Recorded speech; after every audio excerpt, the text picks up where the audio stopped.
मैया मैया मैया वो महमाया वो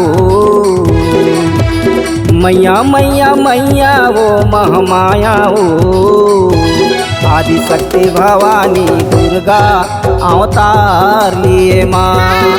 आदि शक्ति भवानी दुर्गा अवतार लिए माँ। मैया मैया मैया वो महमाया वो मैया मैया मैया वो महमाया वो आदि शक्ति भवानी दुर्गा अवतार लिए माँ। आदि शक्ति भवानी दुर्गा अवतार लिए माँ।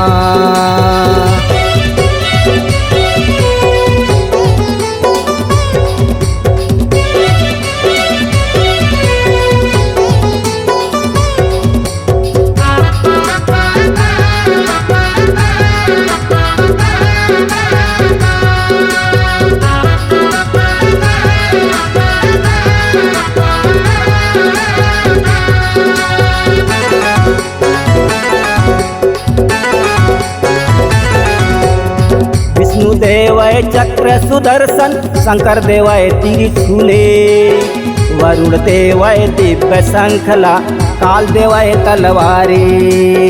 वरुण देवय दिव्य शंखला काल देवय तलवारी।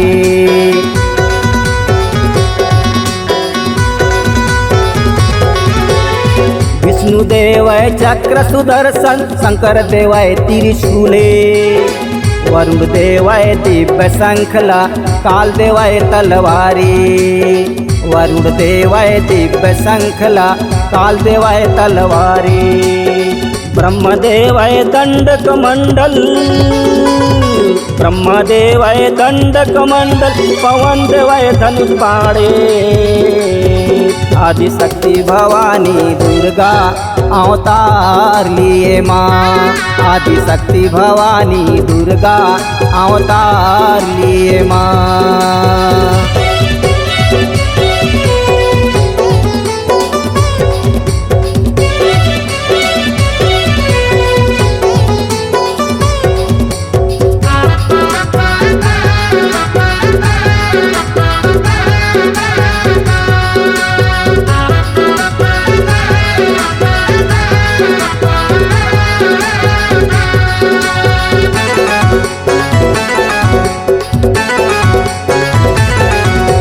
देवय अपन वज्रला अग्नि देवय शक्ति।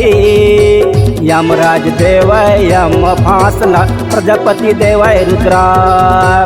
यमराज देवय यम फांसला प्रजापति देवय रुद्राक्ष।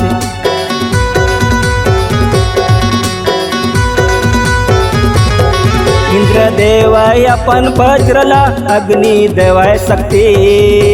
यमराज देवय यम फांसला प्रजापति देवय रुद्राक्ष। यमराज देवय यम फांसला प्रजापति देवय रुद्राक्ष। सूर्य देवय अपन किरणला सूर्य देवय अपन किरणला समुद्र मोतियन हार। आदि शक्ति भवानी दुर्गा अवतार लिए माँ। आदि शक्ति भवानी दुर्गा अवतार लिए माँ। आदि शक्ति भवानी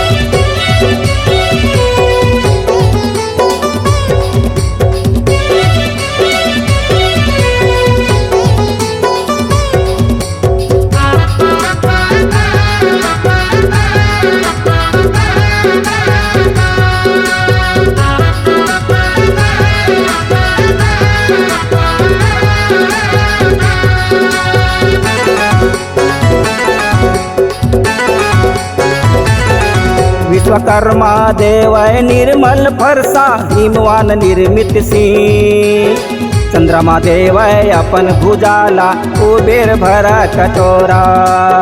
चंद्रमा देवय अपन भुजाला कुबेर भरा कटोरा।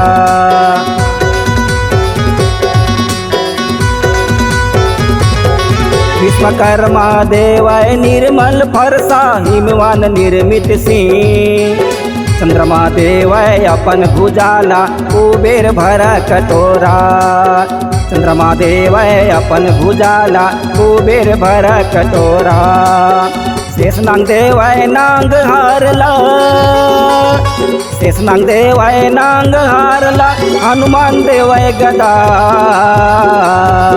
आदिशक्ति भवानी दुर्गा अवतार लिए माँ आदिशक्ति भवानी दुर्गा अवतार लिए माँ आदिशक्ति भवानी दुर्गा अवतार लिए माँ आदिशक्ति भवानी दुर्गा अवतार लिए माँ आदिशक्ति भवानी दुर्गा अवतार लिए माँ।